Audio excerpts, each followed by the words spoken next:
वापस से हम लोग स्टार्ट कर रहे हैं अपनी रिएक्ट पे रिएक्ट वाली सीरीज। नाम याद है ना, या वो भी भूल गए? याद ही होगा ऑब्वियसली। एक्चुअली काफ़ी ज़्यादा टाइम हो गया, मैंने जानबूझ के लेट नहीं किया। यहाँ जब से नोएडा शिफ्ट हुआ हूँ, यहाँ सोने की भी काफ़ी दिक्कत है, वीडियो कैसे ही बनाऊँगा आप खुद ही समझ के देखो। एनीवेज आगे स्टार्ट करते हैं। तो पिछला लेक्चर में भी आपको याद हो या शायद आप भूल गए हो क्योंकि काफ़ी ज़्यादा टाइम हो गया है। JSX पे बेस्ड था हमारा पिछला लेक्चर, जिसमें हमने काफ़ी सारी चीज़ें डिस्कस की थी। JSX का प्रॉपर बिहाइंड द सीन कैसे वर्क करता है, बहुत सारी चीज़ें आप जाके देख लेना। एंड उसी से रिलेटेड आज इंटरव्यू क्वेश्चंस हम लोग डिस्कस करने वाले हैं। हालांकि मैं ये स्किप कर सकता था, उतनी ज़्यादा अलग से देने की नीड थी नहीं, क्योंकि पिछले लेक्चर में ही मैंने सारी चीज़ें बता दी आपको। बट अगेन कुछ और चीज़ें हैं जो मैं आपको बताना चाहता हूँ और थोड़ा बहुत रिवीजन हो जाएगा, क्योंकि काफ़ी ज़्यादा टाइम हो गया है हमें, है ना। पिछला लेक्चर हमने काफ़ी पहले किया था, काफ़ी ज़्यादा टाइम हो गया है हमें, तो हम वापस से एक बार रिवाइज भी हो जाएगा और इंटरव्यू में आपको कैसे जवाब देना है वो सारी चीज़ें आपको आ जाएगी। तो सबसे पहला क्वेश्चन है हमारा, व्हाट इज़ JSX? JSX क्या होता है? तो ये तो आप आराम से बता सकते हो JSX क्या होता है। डेफिनेटली HTML और JS का मिक्सचर। लेकिन ऐसे नहीं बोलना है HTML और JS का मिक्सचर, ये कोई तरीका नहीं हुआ JSX को डिफाइन करने का, क्योंकि ऑफिशियल साइट या अगर कहीं भी देखोगे तो JSX को कहा जाता है जावास्क्रिप्ट का एक सिंटैक्स एक्सटेंशन है। जावास्क्रिप्ट ही है, अलग कुछ नहीं है। जावास्क्रिप्ट का एक सिंटैक्स एक्सटेंशन है जहाँ पे हम जावास्क्रिप्ट के अंदर HTML लिख सकते हैं। और ये सारी की सारी चीज़ें, अब इतना भी ज़्यादा तो आप नहीं भूले होगे, इतना सब कुछ आपको आइडिया होगा।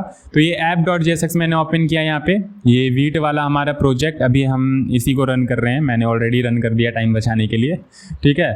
तो यहाँ पे app.jsx में ये सारी की सारी चीज़ें, इसको मैं मिनिमाइज़ कर देता हूँ यहाँ से, ठीक है। और इसको पूरा का पूरा यहाँ से क्लियर कर देता हूँ, इसे भी हटा देता हूँ, नीड नहीं है। इसे भी हटा दो, नीड नहीं है, ठीक है। तो ये देखो, ये क्या है, आपका एक फंक्शन है, जावास्क्रिप्ट है। लेकिन जावास्क्रिप्ट में ही हम यहाँ पे HTML लिख पा रहे हैं। जावास्क्रिप्ट में ही हम यहाँ पे HTML लिख पा रहे हैं। हेलो कैसे हो? तो यहाँ पे आपको प्रॉपर आउटपुट दिख रहा होगा, ये देखो जावास्क्रिप्ट के अंदर ही हम लोग HTML लिख पा रहे हैं। तो JSX is nothing but A syntax extension of JavaScript. तो आपको कुछ इसी तरीके से डिफाइन करना है। अब बहुत जगह JSX का फुल फॉर्म आपको मिलेगा जावास्क्रिप्ट XML, और मैंने आपको बताया भी था कि JSX का फुल फॉर्म जावास्क्रिप्ट XML होता है। बट क्या आप इंटरव्यूअर को डायरेक्टली बोलोगे कि JSX का फुल फॉर्म जावास्क्रिप्ट XML होता है और ये JS और HTML का मिक्सचर होता है? इस तरीके से अगर बोलोगे तो ऑब्वियसली गलत इंपैक्ट पड़ेगा। आपको बोलना है कि JSX जो होता है जावास्क्रिप्ट का सिंटैक्स एक्सटेंशन होता है। और काफ़ी जगह ऐसा मेंशन कर रखा है कि JSX का फुल फॉर्म आपका होता है जावास्क्रिप्ट XML। काफ़ी जगह, बहुत सारे अच्छे खासे साइट्स में, W3 स्कूल हो गया, Geeks for Geeks हो गया, वहाँ पे आप देखोगे जावास्क्रिप्ट XML JSX का फुल फॉर्म दे रखा है। लेकिन ऑफिशियल डॉक्यूमेंटेशन में ऐसा कहीं भी मेंशन नहीं है कि JSX का फुल फॉर्म आपका जावास्क्रिप्ट XML होता है। तो इतनी सारी चीज़ें आपको क्लियर करनी होगी इंटरव्यूअर के सामने अगर आपसे पूछा जाता है तो यहाँ पे आपको प्रॉपर आंसर भी मैंने दे रखा है, आप एक बार रीड करना। और हालांकि रीड करके आप समझ जाओगे अगर आपने पिछला लेक्चर देख रखा है तो एक बार रिवाइज कर लेना।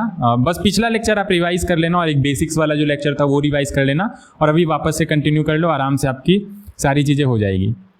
फिर उसके बाद ट्रांसपाइलेशन वर्सेस कंपाइलेशन। अब ये बहुत लोगों को क्लियर नहीं होता है कि ट्रांसपाइलेशन क्या है, कंपाइलेशन क्या है। बस नाम सुन रहे होते हो, ट्रांसपाइलेशन, कंपाइलेशन, बाइबल, इस तरीके से अंदर बिहाइंड द सीन ये एक बाइबल है क्या, ट्रांसपाइलेशन क्या है, कंपाइलेशन क्या है। तो बहुत बेसिक तरीके से मैं आपको सारी की सारी चीज़ें क्लियर कर देता हूँ।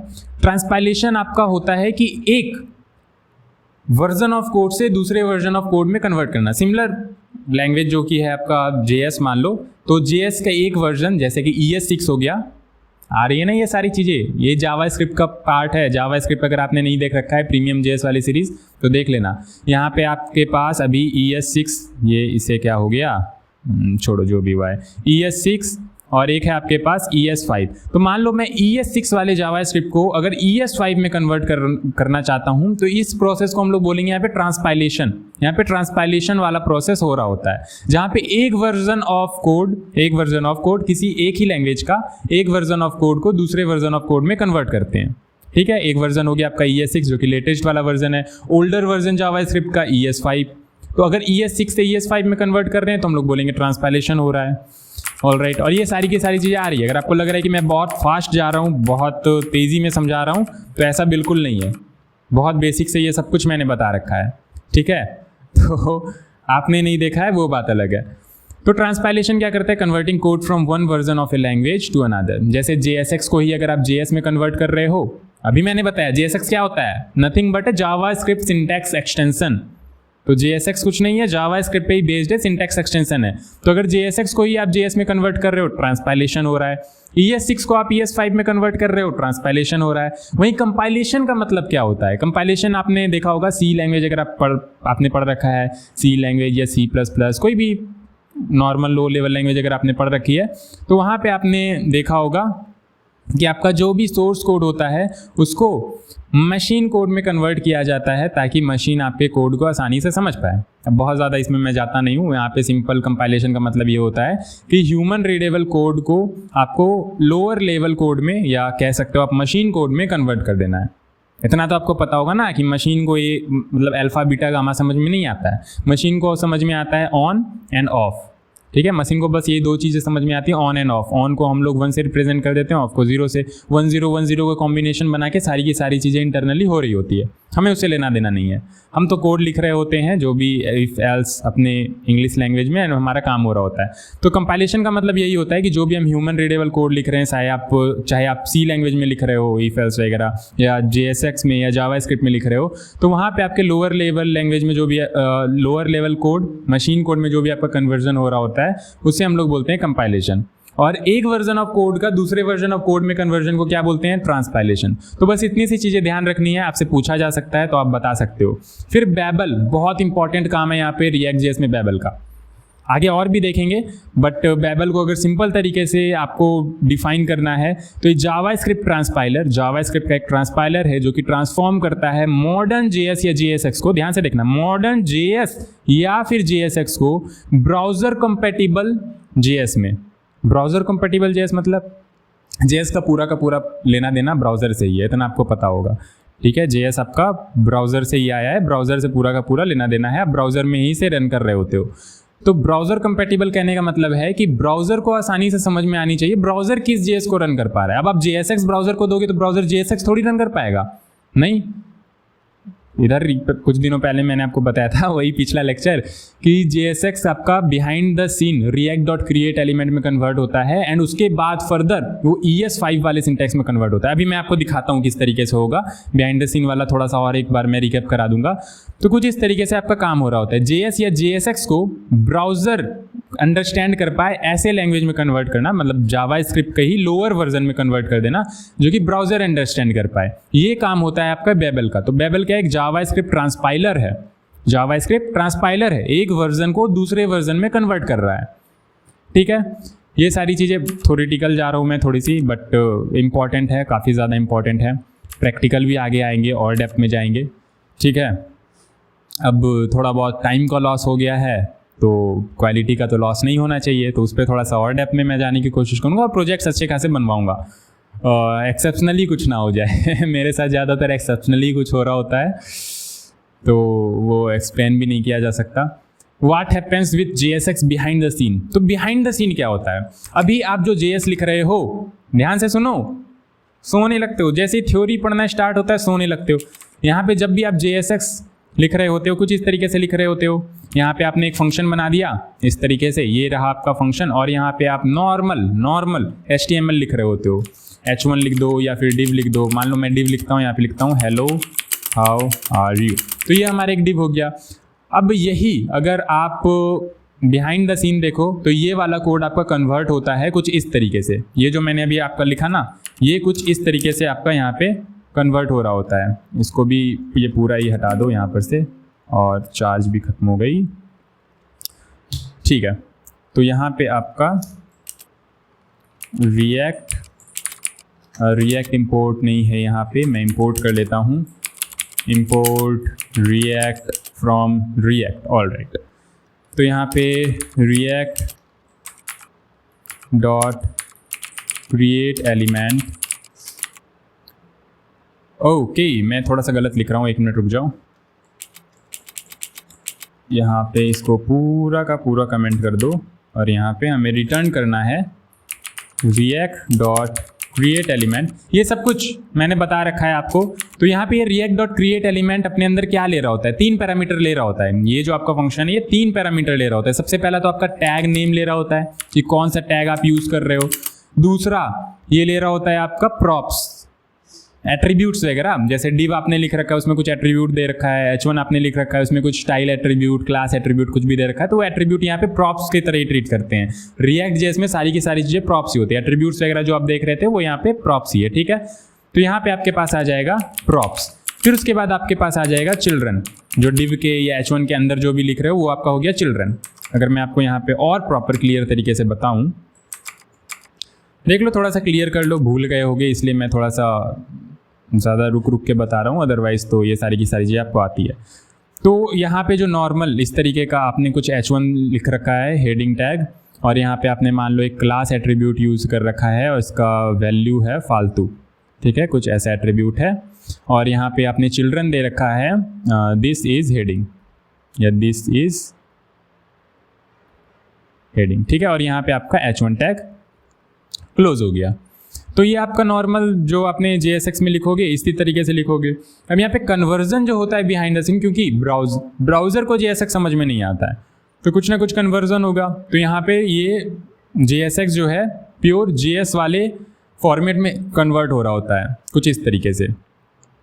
रिएक्ट जो कि हमने इंपोर्ट किया, इसमें आपके पास एक क्रिएट एलिमेंट होता है, तो क्रिएट एलिमेंट, और यहाँ पे अब ये हो गया आपका फंक्शन। ये था आपका JSX वाला सिंटेक्स, ये आपका हो गया फंक्शन नॉर्मल जावास्क्रिप्ट। अब यहाँ पे ये ले रहा होता है आपके पास 3 चीज़ें, क्या क्या 3 चीज़ें ले रहा होता है, ये सबसे पहला टैग ले रहा होता है, फिर उसके बाद यहाँ पे आपके पास ये प्रॉप्स ले रहा होता है, फिर उसके बाद यहाँ पे आपके पास ले रहा होता है ये चिल्ड्रन। तो ये 3 चीज़ें आपको देनी होती है। तो टैग क्या हो गया आपका, टैग हो गया आपका h1, क्या हो गया h1 टैग हो गया आपके पास, ठीक है, क्या हो जाता है, ठीक है। फिर उसके बाद आपके पास यहाँ पे आपको प्रॉप्स मेंशन करना होता है, तो आप यहाँ पे एक इस तरीके से कर्ली ब्रेसेस लगाओगे और की वैल्यू पेयर में डालते जाओगे जैसे ऑब्जेक्ट में डालते हो, कुछ इस तरीके से। ये देखो क्लास फालतू समथिंग लाइक दैट। फिर उसके बाद यहाँ पे आपके पास आ जाएगा चिल्ड्रन, ये दिस इज हेडिंग, ये जो भी लिख रखा है ये आपके पास यहाँ पे आ जाएगा चिल्ड्रन। तो इस तरीके से आपका बिहाइंड द सीन कन्वर्जन हो रहा होता है। तो अगर आप ये पूरा का पूरा ये भी लिखोगे ना तो ये भी काम करेगा। मैं आपको लिख के दिखाता हूँ। यहाँ पे react dot create element, tag मैंने ले लिया यहाँ पे h1, और मान लो प्रॉप्स में मैं स्टाइल यहाँ पे देता हूँ, क्या देता हूँ, स्टाइल देता हूँ। और यहाँ पे स्टाइल भी आपका एक ऑब्जेक्ट ही होता है, ये सारी की सारी चीज़ें मैंने बता रखी है। तो यहाँ पे स्टाइल आपका एक ऑब्जेक्ट होता है, तो ऑब्जेक्ट फॉर्मेट में बना के यहाँ पे देना होगा। लाइक मैं बैकग्राउंड कलर देना चाहता हूँ, ठीक है, बैकग्राउंड कलर रेड। तो ये सब आपको पता होगा। यहाँ पे स्टाइल एक ऑब्जेक्ट होता है, तो इस तरीके से लिख रहे हैं।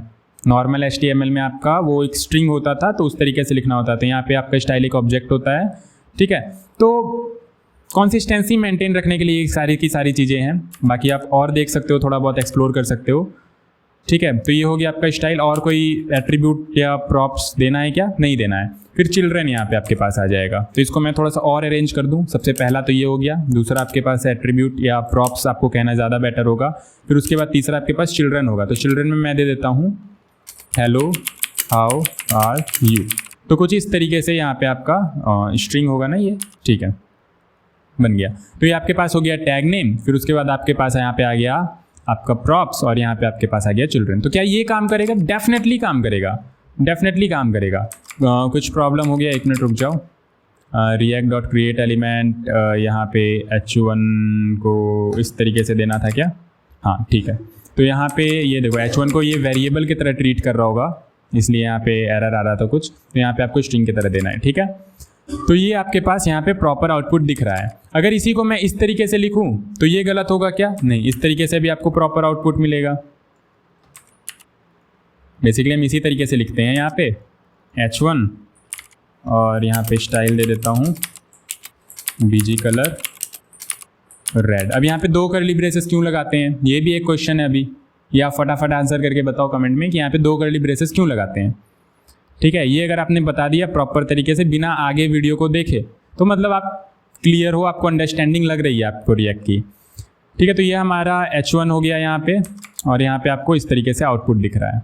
तो ये भी सेम है और ये भी सेम है। बिहाइंड द सीन ये क्या क्या कर रहा होता है, इस तरीके से काम कर रहा होता है। आप सोचो इस तरीके से आपको कोड लिखने दे दिया जाए कि आपको जो कोड लिखना है वो इस तरीके से नॉर्मल HTML वाले फॉर्मेट में नहीं लिखना है, आपको इस तरीके से लिखना है, जावास्क्रिप्ट में ही लिखना है, तो आप लिख पाओगे क्या? लिख लोगे डेफिनेटली, लेकिन कितना लंबा चौड़ा कोड होगा, क्या फालतू का। और यहाँ तो एक लेवल ऑफ मतलब नेस्टिंग है ही नहीं यहाँ पे।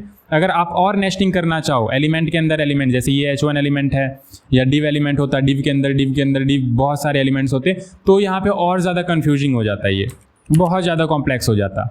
तो इस तरीके से हम लोग लिख रहे होते हैं। बाकी ये कन्वर्जन का काम आपका बेबल कर रहा होता है। अब समझ गए बेबल क्या होता है? हाँ ठीक है, तो आगे बढ़ जाते हैं। यहाँ पे आपको ये समझ में आ गया, तो कुछ इस तरीके से यहाँ पे आपका हो रहा होता है। तो पूरा का पूरा एक बार फ्लो समझ लो। Babel transpiles JSX to react.create element. ये बेबल का ही काम है, एक वर्जन ऑफ कोड से दूसरे वर्जन ऑफ कोड में कन्वर्ट करना। जावास्क्रिप्ट के ही एक वर्जन ऑफ कोड से जावास्क्रिप्ट के ही दूसरे वर्जन ऑफ कोड में कन्वर्ट करना, किसका काम है? बेबल का। तो बेबल यहाँ पे आपका एक जावास्क्रिप्ट ट्रांसपाइलर होता है जो कि यहाँ पे आपका JSX को react.create एलिमेंट वाले सिंटैक्स में कन्वर्ट कर रहा है। अब ये सारी की सारी चीज़ें पढ़ लेना, सेम चीज़ें यहाँ पे लिख रखी है। दिस इज ट्रांसपाइलेशन, इसको हम लोग ट्रांसपाइलेशन बोलेंगे। क्यों? क्योंकि यहाँ पे आपका JSX जो एक सिंटैक्टिक शुगर है, JS का ही एक अपग्रेडेड वर्जन है जहाँ पे आपको कोड लिखने में आसानी होती है। बिहाइंड द सीन तो आपका वो JSX में इस तरीके से कन्वर्जन हो ही रहा होता है। तो कोई नया लैंग्वेज नहीं है, एक ही लैंग्वेज में एक वर्जन ऑफ कोड से दूसरे वर्जन ऑफ कोड में कन्वर्ट कर रहे हैं, तो यहाँ पे आपका ट्रांसपाइलेशन प्रोसेस हो रहा है। फिर उसके बाद जो ES6+ फीचर्स वाले कुछ कोड होंगे, आपने रिएक्ट में ऐसा तो है नहीं कि ES5 वाले सारे के सारे कोड लिख रखे होंगे, ES6 वाले कोड भी लिख रखे होंगे। फॉर एग्जांपल आपने यहाँ पे हर जगह वैर तो यूज़ किया नहीं होगा। वैर यूज़ किया है क्या आपने? नहीं। आप यहाँ पे लेट यूज़ कर रहे होगे, कॉन्स्ट यूज़ कर रहे होगे, बहुत सारी ऐसी चीज़ें हैं जो आप यहाँ पे कर रहे होगे। तो वो आपके ES6+ में आती है, तो उसको ES6 ES5 में कन्वर्ट किया जाएगा। क्यों? क्योंकि काफ़ी सारे ऐसे ब्राउज़र हैं जो आपको आपके ES6 को नहीं समझ पाएंगे, तो ब्राउज़र कंपैटिबल जावास्क्रिप्ट में कन्वर्ट करना भी एक रिस्पॉन्सिबिलिटी है बेबल की। ठीक है, तो ES6+ को ES5 में कन्वर्ट किया जाएगा। अगर आप मॉडर्न JS के फीचर्स यूज़ कर रहे हो तो बेबल कन्वर्ट कर देगा ओल्डर जावास्क्रिप्ट वाले कोड में। कोई दिक्कत? और मैं यहाँ पे आपको अब प्रैक्टिकली लेके जाता हूँ, थोड़ा सा करके दिखाता हूँ और ज़्यादा मज़ा आ जाएगा। तो यहाँ पे ये देखो, एक ES6 टू ES5 कन्वर्टर मैंने सर्च किया गूगल पे, मुझे मिल गया। आप सर्च कर लेना, कोई भी एक कन्वर्टर आपको मिल जाएगा। और अगर यही सेम वाला चाहिए तो यहाँ पे ये वाला एज इट इज़ डाल दो, ठीक है, तो आपको आ जाएगा। तो ES6 कोड में लिखता हूँ यहाँ पे let alpha is equal to 55 और मैं यहाँ पे करता हूँ कन्वर्ट, तो यहाँ पे आ रहा है where alpha is equal to 55। मैंने लिखा लेट, यहाँ पे आ रहा है वेर। तो ये था आपका ES6 कोड, ये है आपका ES5 कोड। अब मैं आपको एक ES6 कोड और लिख के दिखाता हूँ यहाँ पे। लाइक मैं यहाँ पे लेट एरे बना रहा हूँ यहाँ पे, और एरे में 1 2 3 है हमारा, और उसके बाद मैं यहाँ पे कॉपी एरे करना चाह रहा हूँ। किसके हेल्प से? स्प्रेड ऑपरेटर के हेल्प से। अब आपको पता है कि स्प्रेड ऑपरेटर जो है आपका मॉडर्न JS का पार्ट है, मॉडर्न जावास्क्रिप्ट का फीचर है स्प्रेड ऑपरेटर। तो यहाँ पे ये कन्वर्ट होने के बाद कुछ ना कुछ तो अलग तरीके से आएगा ES5 में। तो कैसे आएगा वो देखते हैं। तो यहाँ पे तो मैंने मॉडर्न तरीके से कर दिया, डॉट डॉट डॉट ARR को स्प्रेड कर दिया। जावास्क्रिप्ट तो आ रही है ना, हाँ। तो यहाँ पे ये देखो, मैंने किया था यहाँ पे लेट, यहाँ पे आ गया वेर, फिर मैंने यहाँ पे अगेन लेट किया था, यहाँ पे आ गया वेर। मैंने यहाँ पे स्प्रेड ऑपरेटर यूज़ किया था, यहाँ पे स्प्रेड ऑपरेटर नहीं आया, यहाँ पे ये कॉनकैट वाला जो हमने देख रखा है बेसिकली, वो यहाँ पे ये यूज़ कर रहा है। तो कुछ इस तरीके से यहाँ पे हमारा कोड कन्वर्जन होता है। ES6 में अगर आप आपने कोड लिख रखा है तो वो ES5 में कन्वर्ट होगा। और फिर अगर आपने रिएक्ट में लिख रखा है, रिएक्ट में मतलब बेसिकली JSX में, तो यहाँ पे आपका JS में किस तरीके से कन्वर्ट होता है वो भी मैं आपको दिखा देता हूँ। ये देखो, ये सारी की सारी चीज़ें प्रैक्टिकल करके देखो आप, काफ़ी जगह आपको ये नहीं दिखाई जाएगी, बट आप खुद से, मैं भी आपको पूरा का पूरा तो नहीं दिखाऊंगा। मैंने आपको एक आइडिया दे दिया है कि इस किस तरीके से प्रैक्टिस कर सकते हो। मैंने भी इसी तरीके से ही किया है, किसी ने हाथ पकड़ के ऐसे नहीं कि ये ऐसे कन्वर्ट होता है, ये ऐसे होता है। थोड़ा बहुत प्रैक्टिस कर लो, बार बार तो नहीं करना है। फिर जब प्रोजेक्ट बनाने लगोगे तो आप मुड़ के भी नहीं देखोगे कि कैसे क्या कन्वर्जन होता है। बस इंटरव्यू पर्सपेक्टिव से आप कर रहे हो, बढ़िया बात है, लेकिन एक बार थोड़ा सा अच्छे से कर लो ताकि आपको आइडिया लग जाए, आपको संतुष्टि मिल जाए पूरी की पूरी कि हाँ ये इस तरीके से होता है। फिर जब आप कोड करोगे तो आपको उतना ज़्यादा कन्फ्यूजन नहीं होगा। इंटरनली इस तरीके से होता है, यहाँ पे इसलिए ये हुआ, फिर इसलिए इस तरीके से यहाँ पे काम कर रहा है, आपको सारी की सारी चीज़ें क्लियर होंगी। तो यहाँ पे मैं बिल्कुल रिएक्ट वाले वे में लिख के आपको दिखाता हूँ। एक सबसे पहले फंक्शन बना लेता हूँ, कॉन्स्ट, एक कंपोनेंट बना लेता हूँ, कंपोनेंट कुछ इस तरीके से, ठीक है। और यहाँ पे रिटर्न करता हूँ। अब आप बोलोगे यहाँ पे बोलोगे क्या? आपको दिमाग में आना चाहिए यहाँ पे कि हम लोग यहाँ पे JS लिख रहे हैं। अब JS के अंदर अगर हम लोग HTML लिख दें तो वो आपका बन गया JSX। ठीक है, तो देखते हैं JSX लिख के कि होता क्या है, JSX को ये किस तरीके से कन्वर्ट करता है। आओ, तो यहाँ पे मैं लिखता हूँ H1 और इसके अंदर एक एट्रीब्यूट भी दे देता हूँ, class name is equal to something फालतू। ठीक है, तो एट्रीब्यूट या प्रॉप्स कहो, रिएक्ट में प्रॉप्स कहना ज़्यादा बेटर है। और यहाँ पे चिल्ड्रन में मैं दे देता हूँ क्या हुआ तेरा वादा। ठीक है, तो यहाँ पे कंपोनेंट्स में देखो किस तरीके से ये कंपोनेंट तो एज इट इज़ है यहाँ पे जो हमने यहाँ पे लिखा था। ES6 में ही अभी है, ES5 में नहीं हुआ है। बेबल अभी यहाँ पे क्या कर रहा है, मैंने यहाँ पे JSX लिखा तो इसने क्या किया, ES6 वाले में इसने कन्वर्ट कर दिया, अलग कुछ चेंजेस यहाँ पे नहीं कर रहा है। ठीक है, अगर मैं यहाँ पे लेट भी कर दूँ या वेर भी कर दूँ तो यहाँ पे ऑब्वियसली वेर में चेंज तो नहीं हो रहा है। तो ये JSX को ES6 में और यहाँ पे प्योर जावास्क्रिप्ट में कन्वर्ट कर रहा है। Get browser compatible JavaScript out, यहाँ पे ब्राउजर कंपेटिबल जावास्क्रिप्ट आपको ये दे रहा है। तो कुछ इस तरीके से यहाँ पे आपका बेबल कन्वर्जन कर रहा होता है। आप यहाँ पे सिंटैक्टिक शुगर बड़े मज़ेदार तरीके से आराम से ये मस्ती में लिख रहे होते हो। ठीक है, JSX जावास्क्रिप्ट के अंदर HTML के अंदर जावास्क्रिप्ट, बट इंटरनली ये अपना काम बेटर तरीके से कर रहा होता है। जो भी कॉम्प्लेक्स सिनेरियोज हैं वो सारे के सारे ये अपना हैंडल कर रहा होता है, नेस्टेड वगैरह जो भी आप कर रहे हो सब कुछ। तो कुछ इस तरीके से यहाँ पे आपका काम होता है और प्रॉपर समझा रहा हूँ ना मैं, ये ज़्यादा रिपीट ऐसा कुछ कर रहा हूँ, काफ़ी टाइम बाद क्लास ले रहा हूँ, तो बता देना अगर ऐसा कुछ होगा तो। ठीक है, मुझे ऐसा लग रहा था कि भूल गए होगे आप, क्योंकि मैं खुद ही भूल गया हूँ कि क्या क्या मैंने बताया था। मुझे खुद भी याद नहीं है कि ये सब मैंने बताया था नहीं बताया था, तो एक बार बता देता हूँ, आपका भी रिवीजन हो जाएगा। फिर उसके बाद तो ये हो गया आपका JSX, यहाँ पे react.create एलिमेंट में JS में कन्वर्ट हो गया। बेसिकली JSX का कन्वर्सन हो गया JS में, अब ये ES6 में भी हो सकता है। फिर ES6 प्लस को ES5 वाले वर्जन में कन्वर्ट किया जाएगा। ठीक है, ऑल राइट। फिर बंडलर कंपाइलेशन होगा, बंडलिंग वगैरह, बेसिकली एग्जीक्यूशन के लिए जो कोड चाहिए प्रॉपर वो कोड में कन्वर्ट किया जाएगा एग्जीक्यूशन वाले कोड में। तो यहाँ पे आप एक बार पढ़ लो, the transpiled files are bundled into a single manifested JS file. एक सिंगल फाइल में आपका पूरा का पूरा कोड बंडल कर दिया जाएगा जो कि आपके ब्राउजर पर रन करेगा। This step is closer to compilation. ठीक है, अब यहाँ पे आपका थोड़ा बहुत कंपाइलेशन का प्रोसेस हो रहा है। ये आपका ट्रांसपाइलेशन, अब यहाँ पे थोड़ा बहुत कंपाइलेशन का प्रोसेस हो रहा है। Since your project is being turned into something executable, ठीक है, एग्जीक्यूटेबल। अब ये सुन के अगर आपको दिमाग में नहीं आ रही है, दैट मीन्स आपने C++, जावा या C ये सारी की सारी चीज़ें आपने नहीं कर रखी है। थोड़ा बहुत स्टार्टिंग में अगर आप प्रोग्रामिंग लैंग्वेज में घुसना चाह रहे हो, प्रोग्रामिंग फील्ड में, तो ये सब तो आपने कर रखा होगा। तो समथिंग लाइक एग्जीक्यूटेबल यहाँ पे बन रहा है, तो हम यहाँ पे कंपाइलेशन इसे बोल सकते हैं। ठीक है, ब्राउज़र एग्जीक्यूशन बाकी और पढ़ना, अब उसमें मैं नहीं जाऊँगा कि कंपाइलेशन एग्जैक्टली क्या होता है, कंपाइलेशन में क्या क्या चीज़ें होती हैं। यहाँ पे ट्रांसपाइलेशन मैंने आपको बता दिया, बेबल किस तरीके से काम करता है वो बता दिया। हालांकि इतनी ही चीज़ें नहीं होती है, और भी आगे देखेंगे हम लोग। फिर ब्राउज़र एग्जीक्यूशन, अभी आपको वर्चुअल डॉम वाला कॉन्सेप्ट मैंने बताया था, याद है या ये भी भूल गए? बड़ी जल्दी जल्दी भूलते हो आप।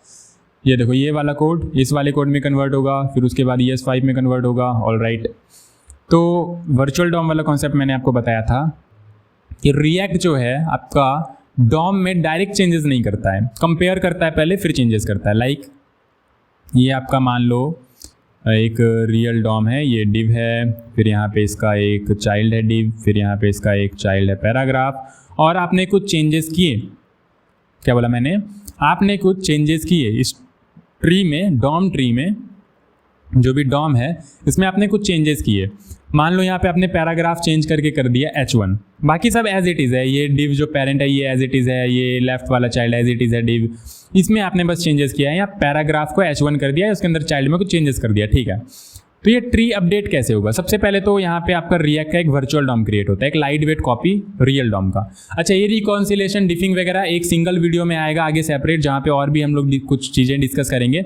तो फिलहाल के लिए जो मैंने पहले भी बता रखा है वही एक बार बस मैं यहाँ पे बताना चाह रहा हूँ आपको कि ये जो है रियल डॉम का एक कॉपी बनेगा।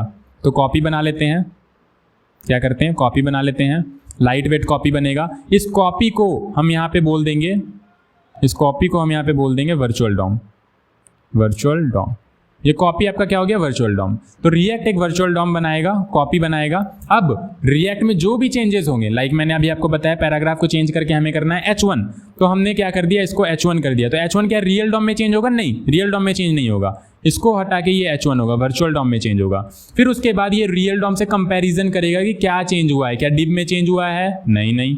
क्या इस वाले लेफ्ट चिल्ड्रन में चेंज हुआ है, नहीं। क्या इसमें चेंज हुआ है, हाँ इसमें चेंज हुआ है। तो सिर्फ और सिर्फ इस पार्ट को वो अपडेट करेगा, ठीक है। तो यहाँ पे पेज रिलोड भी नहीं होगा, सारा का सारा फाइल्स एक साथ लोड भी नहीं होगा, बस उतना ही पार्ट लोड होगा जितना चेंज हुआ है। तो ऐप थोड़ा सा फास्ट रहेगा और सिंगल पेज एप्लीकेशन भी हम इसे कहते हैं। तो खैर वो सारी की सारी चीज़ें और भी हमें देखनी है, तो अभी फ़िलहाल के लिए आप इतना करके चलो। पहले भी बताया था, अभी फिर से अगेन बता दिया आपको, ठीक है। तो what happens with JSX behind the scene, अब आप बता सकते हो, कोई अगर किसी ने भी अगर आपसे पूछ लिया तो ये आप एक्सप्लेन कर सकते हो प्रॉपर तरीके से। व्हाट इज़ JSX आप एक्सप्लेन कर सकते हो। हाँ ये मत बोलना JS और HTML का मिक्सचर जावास्क्रिप्ट का सिंटैक्स एक्सटेंशन है। काफ़ी सारे साइट्स में मेंशन है कि जावास्क्रिप्ट XML इसका फुल फॉर्म होता है, बट ऑफिशियल डॉक्यूमेंटेशन में कोई मेंशन नहीं है इसका। तो बस इस तरीके से आपको एक्सप्लेन करना है। ट्रांसपाइलेशन क्या होता है, कंपाइलेशन क्या होता है, बेबल क्या है, जावास्क्रिप्ट ट्रांसपाइलर है, ऑल राइट।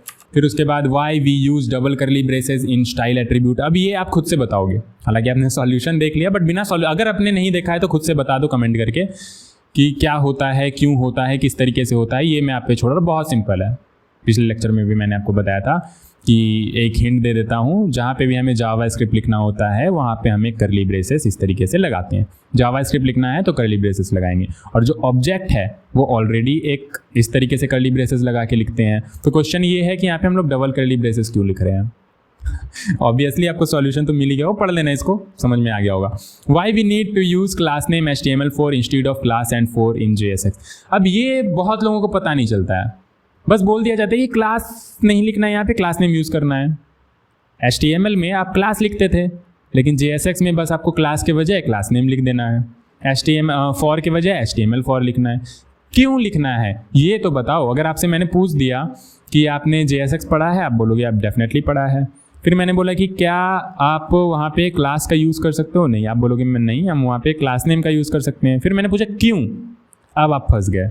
क्यों का आपको आंसर ही नहीं पता है कि हम यहाँ पे क्लास नेम क्यों ही लिखते हैं, क्लास क्यों नहीं लिख सकते हैं। जब सारी की सारी चीज़ें सेम है तो ये चेंज करने का क्या मतलब होता है भाई। बाकी सारी चीज़ें तो सेम ही है ना, आईडी वगैरह वो सारी चीज़ें तो सेम ही है। तो यहाँ पे क्लास को ही क्यों चेंज किया गया, फॉर को ही क्यों चेंज किया गया HTML4 में, बाकी सारी चीज़ों को क्यों, भेदभाव क्यों। तो इसका रीज़न ये है कि आपने जावास्क्रिप्ट पढ़ रखा है ना। नहीं, ये रीज़न नहीं है कि आपने जावास्क्रिप्ट पढ़ रखा है। मैं बताना चाह रहा हूँ कि आपने जावास्क्रिप्ट, एक मिनट रुक जाओ, जावास्क्रिप्ट पढ़ रखा है। जावास्क्रिप्ट में आपको पता होगा, या प्रोग्रामिंग लैंग्वेज कोई भी अगर आपने पढ़ रखा है तो आपको पता होगा कि रिजर्व कीवर्ड जो होता है, रिजर्व कीवर्ड, उसे हम यूज़ नहीं कर सकते। रिजर्व कीवर्ड यानी कि जैसे लेट हो गया एक रिजर्व कीवर्ड, इसको हम वेरिएबल डिक्लेयर करने के लिए यूज़ करते हैं, है ना। फिर उसके बाद आपके पास हो गया फॉर, हो गया एक रिजर्व कीवर्ड, लूप के लिए यूज़ करते हैं, ऑल राइट। फिर उसके बाद आपके पास हो गया क्लास, एक रिजर्व कीवर्ड, क्लास बनाने के लिए यूज़ करते हैं। अच्छा, तो रिजर्व कीवर्ड हम यूज़ नहीं कर सकते हैं। हाँ, ये फॉर जो आपका एक रिजर्व कीवर्ड है JS में, ये क्लास जो आपका रिजर्व कीवर्ड है JS में। तो फॉर और क्लास को तो हम खुद से अपनी मर्जी से यूज़ नहीं कर सकते कहीं भी। जब क्लास बनाना होगा तो हम क्लास का यूज़ करेंगे, लूप चलाना होगा तो हम यहाँ पे फॉर का यूज़ करेंगे, या और भी जो भी चीज़ें हैं। तो रिजर्व कीवर्ड हम अपने डिक्लेरेशन वगैरह में यूज़ नहीं कर सकते। इनिशियलाइजेशन या जो भी आप बना रहे हो, काम कर रहे हो, उसमें आप यूज़ नहीं कर सकते फॉर या क्लास को। वेरिएबल फॉर या क्लास नाम से आप नहीं बना सकते, या समथिंग लाइक दैट। तो ये तो JSX है, ये JS तो है नहीं, बट ये JS में कन्वर्ट तो होगा। तो JS में अगर कन्वर्ट होगा, आपने क्लास लिख रखा है तो क्लास यहाँ पे कॉन्ट्राडिक्ट करेगा ये, ठीक है। JS में क्लास एक रिजर्व कीवर्ड है और आपने अगेन यहाँ पे क्लास लिख रखा है, ये तो कॉन्ट्राडिक्ट करेगा। ये कौन सा क्लास है, क्लास बनाने वाला क्लास है या एट्रीब्यूट वाला क्लास है, क्या है। तो कॉन्ट्राडिक्शन से बचने के लिए यहाँ पे क्लास को क्लास नेम लिख दिया गया, और ये जो फॉर था, फॉर को HTML4 दे दिया गया, क्योंकि फॉर और क्लास आपके रिजर्व कीवर्ड होते हैं जावास्क्रिप्ट में। तो आई बिलीव आपको समझ में आ गया होगा, आइडिया होगा आपको इन सारी चीज़ों का। नॉर्मल प्रोग्रामिंग लैंग्वेज भी अगर किसी ने कर रखा है ना, तो वो ये देख के बता देगा कि हाँ ये रीज़न हो सकती है यहाँ पे, क्योंकि प्रोग्रामिंग लैंग्वेज का बेसिक फंडामेंटल रूल में ही हमारा यहाँ पे नेमिंग कन्वेंशन में हम सीखते हैं कि रिजर्व कीवर्ड हमें यूज़ नहीं करना है, ऑल राइट। तो JSX is ultimately compiled into JavaScript as we all know that class and for a reserve keyword in JavaScript reserve keyword होता है. So हम लोग नेमिंग कॉन्फ्लिक्ट से बचने के लिए यहाँ पे JSX में क्लास की बजाय क्लास नेम यूज़ करते हैं. आगे क्लास नेम इज एट्रीब्यूट और प्रॉप्स. तो यहाँ पे मैंने आपको बोला यहाँ पे कुछ भी एट्रीब्यूट नहीं, यहाँ पे सब कुछ को प्रॉप्स की तरह ट्रीट करते हैं. प्रॉप्स ही है, ठीक है. तो क्लास नेम हो गया या जो भी आप यहाँ पे यूज़ कर रहे हो वो सब आपका प्रॉप्स ही है. Class name looks like in an HTML attribute. तो यहाँ पे देखने में तो HTML एट्रीब्यूट जैसा लगता है, देखने में तो HTML एट्रीब्यूट जैसा लगता है, but under the hood JSX is just JavaScript. Under the hood तो JSX क्या है, जावास्क्रिप्ट ही है. अभी आपने देखा व्हेन बेबल ट्रांसपाइज दिस, ये आपको कुछ इस तरीके से दिख रहा होता है. तो यहाँ पे इसको क्या बोलते हैं हम लोग, यहाँ पे इसको क्या अभी बताया था यार. यहाँ पे ये आपका टैग ले रहा होता है, फिर आपके पास यहाँ पे ये प्रॉप्स ले रहा होता है, फिर यहाँ पे आपके पास ये चिल्ड्रन ले रहा होता है. इतनी जल्दी भूलोगे तो कैसे हो गया, टैग प्रॉप्स चिल्ड्रन, ठीक है. तो यहाँ पे हम लोग इसे एट्रीब्यूट क्यों नहीं बोलते हैं, क्योंकि JSX under the hood JavaScript में ही कन्वर्ट होता है. किस तरीके से, इस तरीके से. अब ये क्लास नेम यहाँ पे क्या है, जल्दी से बताओ, प्रॉप्स है. तो यहाँ पे सारी की सारी चीज़ें प्रॉप्स ही होती है. Okay, JSX does not support loop like for, but we can use map. Why? JSX जो है फॉर लूप सपोर्ट नहीं करता है, लेकिन वहीं हम लोग मैप को यूज़ कर सकते हैं एटरेशन के लिए. अब ये भी मैंने आपको बताया था पिछले लेक्चर में. याद है? नहीं याद है तो मैं एक बार और बता देता हूँ. करली ब्रेसेस के अंदर बेसिकली आप HTML लिख रहे हो, इस तरीके से आप HTMल लिख रहे हो. यहाँ पे आपने div लिखा, ठीक है. यहाँ पे आपने div लिखा, ये आपका HTML है. HTML के अंदर अगर आपको जावास्क्रिप्ट लिखना होता है तो आप इस तरीके से कर्ली ब्रेसेस लगाते हो. अब इस कर्ली ब्रेसेस के अंदर आप कुछ भी जावास्क्रिप्ट नहीं लिख सकते हो, कुछ लिमिटेशंस हैं. यहाँ पे आप वेरिएबल इंजेक्ट कर सकते हो, मैंने आपको बताया था. क्या क्या मैंने आपको बताया था, एक बार रिवाइज करो. मैंने बताया था कि आप यहाँ पे वेरिएबल इंजेक्ट कर सकते हो. मैंने बताया था कि यहाँ पे आप फंक्शन कॉल कर सकते हो. फंक्शन कॉल कर सकते हो. मैंने आपको बताया था कि यहाँ पे आप मैथमेटिकल ऑपरेशन कर सकते हो. मैथमेटिकल ऑपरेशन कर सकते हो. मैंने आपको बताया था कि आप यहाँ पे टर्नरी ऑपरेटर यूज़ कर सकते हो. टर्नरी ऑपरेटर यूज़ कर सकते हो. बहुत ही सिंपल लैंग्वेज में अगर मैं आपको बताऊं तो मैंने आपको बताया था कि टेम्पलेट लिटरल आपने पढ़ रखा है. इस तरीके से लगा के हम टेम्पलेट लिटरल यहाँ पे लिख रहे होते हैं. यहाँ पे भी जो जावास्क्रिप्ट हम यूज़ कर रहे होते हैं तो यहाँ पे जो लिख रहे होते हैं वही यहाँ पे भी सिमिलर तरीके से आ रहा था. और ये छोड़ो, अगर नहीं समझ में आया तो यहाँ पे वेरिएबल, फंक्शन कॉल, मैथमेटिकल और टर्नरी ऑपरेटर्स हम लोग यूज़ कर सकते हैं. उसके अलावा कुछ नहीं. और सिंपल टर्म में मैं अगर आपको बताऊं तो यहाँ पे हम लोग एक्सप्रेशंस लिख रहे होते हैं, स्टेटमेंट्स का यूज़ नहीं कर रहे होते हैं. ये यूज़ नहीं करना है, ये यूज़ करना है. फॉर आपका क्या है, फॉर आपका एक स्टेटमेंट है. इफ़ एल्स आपका क्या है, इफ़ एल्स आपका एक स्टेटमेंट है. तो स्टेटमेंट हम यहाँ पे यूज़ नहीं कर सकते हैं, हम यहाँ पे एक्सप्रेशंस यूज़ कर सकते हैं. टर्नरी ऑपरेटर ये आपका एक एक्सप्रेशन है. मैथमेटिकल आप कुछ लिखोगे एक्सप्रेशन होगा. फंक्शन कॉल या जो भी आप करोगे वो आपका एक फंक्शन बेसिकली अगर आप लिख रहे हो तो एक्सप्रेशन ही है, वो भी एक, ठीक है. और अगर और सिंपलर तरीके से बताऊँ तो कुछ एक सिंगल वैल्यू या मल्टीपल वैल्यू में रिटर्न हो रहा हो, ठीक है. ऐसी चीज़ें रिटर्न हो रही हो जो कि आपके यहाँ पे HTML में दिख सकता हो. मतलब सारी चीज़ें भूल गए, मुझे पता चल रहा है आप सारी चीज़ें भूल गए हो. यहाँ पे अगर मैं इस तरीके से कर्ली ब्रेसेस बनाऊँ तो आपको पता है अगर आप यहाँ पे कोई फंक्शन बनाओगे, फंक्शन का नाम मैं दे देता हूँ अल्फ़ा, इस तरीके से बनाता हूँ तो ये फंक्शन आपका कुछ ना कुछ यहाँ पे रिटर्न कर रहा होगा. समथिंग लाइक दैट, है ना. कुछ रिटर्न करवा भी सकते हो, नहीं भी करवा सकते हो, लेकिन ये इवेल्युएट होगा और आपको एक सिंगल थिंग प्रोवाइड करेगा जो कि आप यहाँ पे रेंडर करा सकते हो. आपको पता है एक बार में एक चीज़ यहाँ पे रेंडर करा सकते हो बहुत ही आसानी से. अच्छा, तो ये अल्फ़ा को अगर मैं कॉल करूँगा तो यहाँ पे क्या आएगा, 0. मैं कॉल करके दिखाऊँ क्या, ये लो कॉल कर देता हूँ अल्फ़ा. ये मैंने कर दिया कॉल और यहाँ पे आके देखता हूँ ब्राउज़र में, ये देखो क्या आ रहा है, 0. अगर मैं यहाँ पर से रिटर्न कर दूँ 5 तो ये देखो यहाँ पे क्या आ रहा है, 5. तो ये रिटर्न कर पा रहा है. अगर मैं वही यहाँ पे फॉर लूप लिखूँ, यहाँ पे तो नहीं, यहाँ पे फॉर लूप लिखूँ तो क्या रिटर्न करेगा, क्या कुछ इवेल्युएटेड थिंग कुछ भी आपको मिलेगा जो कि आप यहाँ पे रेंडर करवा पाओ, नहीं. वही अगर मैं यहाँ पे मैप यूज़ करूँ, मैप एक्सप्रेशन, ठीक है. मैप भी आपका एक तरह का फंक्शन ही है, हायर ऑर्डर फंक्शन. तो फंक्शन तो यहाँ पे लिख ही सकते हैं. अच्छा, तो फंक्शन यहाँ पे यूज़ कर सकते हैं. तो मैं एक एरे बनाता हूँ, let array is equal to 5 6 7. तो इस पर मैप करते हैं, ठीक है. मैप किसी न किसी एरे पे काम करता है तो एरे डॉट मैप आपका क्या है, एक फंक्शन है. तो फंक्शन कॉल कर सकते हैं, डेफिनेटली कर सकते हैं. ये अल्फ़ा भी हटा दो, ये कर रहे हैं हम लोग फंक्शन कॉल. और ये अपने अंदर एक और फंक्शन लेता है क्योंकि हायर ऑर्डर फंक्शन है. यहाँ पे एक एक एलिमेंट आ रहा होगा और उस एलिमेंट को हम यहाँ पे रिटर्न कर देंगे। रिटर्न क्यों करेंगे? क्योंकि रिटर्न करेंगे तभी तो HTML में हमें अगर यहाँ पर से रिटर्न नहीं करते तो क्या यहाँ पे हमें कुछ दिखता? कॉल करने पे नहीं दिखता। अगर यहाँ पर से रिटर्न नहीं करेंगे तो क्या हमें कुछ दिखेगा? नहीं दिखेगा। रिटर्न करेंगे तभी तो दिखेगा ना। तो रिटर्न कर देते, क्या रिटर्न कर देंगे? एलिमेंट। तो एक एक एलिमेंट यहाँ पे आएगा। पहले 5 आएगा, 5 रिटर्न होगा, 5 दिखेगा। 6 आएगा, 6 रिटर्न होगा, 6 दिखेगा। 7 आएगा, 7 रिटर्न होगा, 7 दिखेगा। तो इवेल्युएट हो रहा है एंड सिंगल चीज़ में, सिंगल कोई वैल्यू में आपका ये रिटर्न हो रहा है। तो यहाँ पे आपको आउटपुट दिख रहा होगा एंड ये आप यहाँ पे यूज़ कर सकते हो। ये देखो 5 6 7 आपके पास आ रहा है। तो यही मैं आपको समझाना चाह रहा था। ठीक है, तो ये भी आपका क्लियर हो गया होगा कि हम लोग क्यों यहाँ पे फॉर यूज़ नहीं कर सकते हैं। क्योंकि अगर सिंपल लैंग्वेज में आप समझना चाहो तो फॉर एक स्टेटमेंट है और स्टेटमेंट हम यहाँ पे यूज़ नहीं कर सकते हैं क्योंकि ये कोई वैल्यू प्रोड्यूस नहीं करेगा। JSX can't directly use it, इसको डायरेक्टली यूज़ नहीं कर सकता। वहीं अगर मैप की बात करें तो मैप एक एक्सप्रेशन है, प्रोड्यूस करेगा एक एरे ऑफ एलिमेंट्स, रिटर्न करेगा, वैल्यू प्रोड्यूस करेगा। तो यहाँ पे JSX can render it, JSX इसको रेंडर कर सकता है।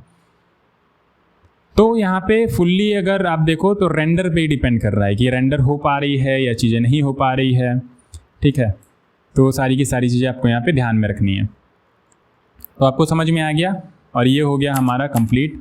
काफ़ी ज़्यादा डेप्थ में मैं अगेन घुस गया, हालांकि मुझे आपको सिर्फ और सिर्फ क्वेश्चंस देना था, बट रिवीजन हो गया। ठीक है, काफ़ी टाइम बाद ऐसे बता रहा हूँ ना, तो याद नहीं आ रहा है कि क्या बताया था नहीं बताया था। बहुत सारी चीज़ें हैं कि ये तो मैंने बता ही दिया था, इस लेक्चर में है। थोड़ा बहुत मैंने देखा था कि ये चीज़ें मैंने बताई है, जो प्रेजेंटेशन अपना बना था उससे देखा था कि ये तो मैंने बता दिया है, आगे किस तरीके से क्या जाना है। तो देखो, छूटेगा तो कुछ नहीं, इतना आप भरोसा करके चलो, छूटेगा तो कुछ नहीं। थोड़ा एक्स्ट्रा मैं वापस से बता दूंगा, लेकिन ऐसा नहीं है कि कुछ छूट जाएगा। ठीक है, बहुत लोगों के कमेंट्स ऐसे आ रहे थे कि टाइम लगेगा, कोई दिक्कत वाली बात नहीं है, लेकिन क्वालिटी वही होनी चाहिए, वीडियो में जल्दबाजी भी ना हो, क्वालिटी बेटर हो। तो उसके लिए आपको टेंशन नहीं लेना है, वो सारी की सारी चीज़ें आपको मिलेंगी प्रॉपर तरीके से। यहाँ पे कुछ भी ऐसा नहीं है जो कि मैं मिस कर दूंगा या बाकी लोगों ने पढ़ा रखा है, उससे तो बहुत ज़्यादा एक्स्ट्रा हम लोग जा रहे हैं। ठीक है, इतना तो आप देखोगे भी नहीं। और प्रोजेक्ट्स वगैरह हम लोग बनाएंगे डेफिनेटली, थोड़ा बहुत और देख लेते हैं कुछ चीज़ें, फिर उसके बाद तो 2-3 प्रोजेक्ट्स ही करेंगे, मिनी प्रोजेक्ट्स, फिर उसके बाद कुछ इंटरमीडिएट प्रोजेक्ट्स। वही रोड मैप जो मैंने आपको बताया था उसी बेसिस पे हम लोग चल रहे हैं, उससे कुछ हटके नहीं चल रहे हैं। तो वही रोड मैप के अकॉर्डिंग चलेंगे और रिएक्ट बहुत डेप्थ में आपने नहीं देखा होगा अभी तक ऐसी प्लेलिस्ट डेप्थ में।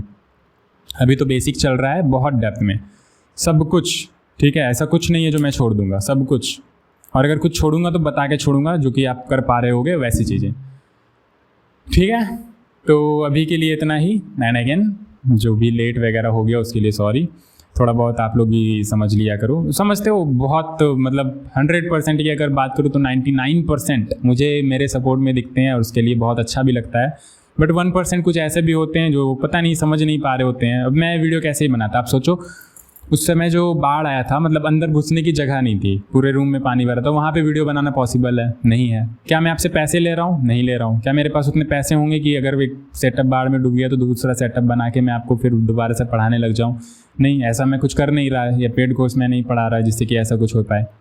फिर उसके बाद यहाँ आना था। अब यहाँ आने में आपको पता है कहीं भी नई जगह जाओगे तो शिफ्टिंग वगैरह में, फ्लैट वगैरह लेने में प्रॉब्लम होती है। अब रोड पे वीडियो तो बनाऊंगा नहीं, है ना। तो ये सारी की सारी चीज़ें थी।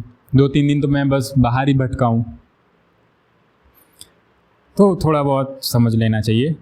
ठीक है, तो मिलते हैं नेक्स्ट वीडियो में। तब तक के लिए मज़े से पढ़ते रहो एंड रिवाइज़ वगैरह करते रहो, वो बहुत ज़्यादा इम्पॉर्टेंट है। ठीक है।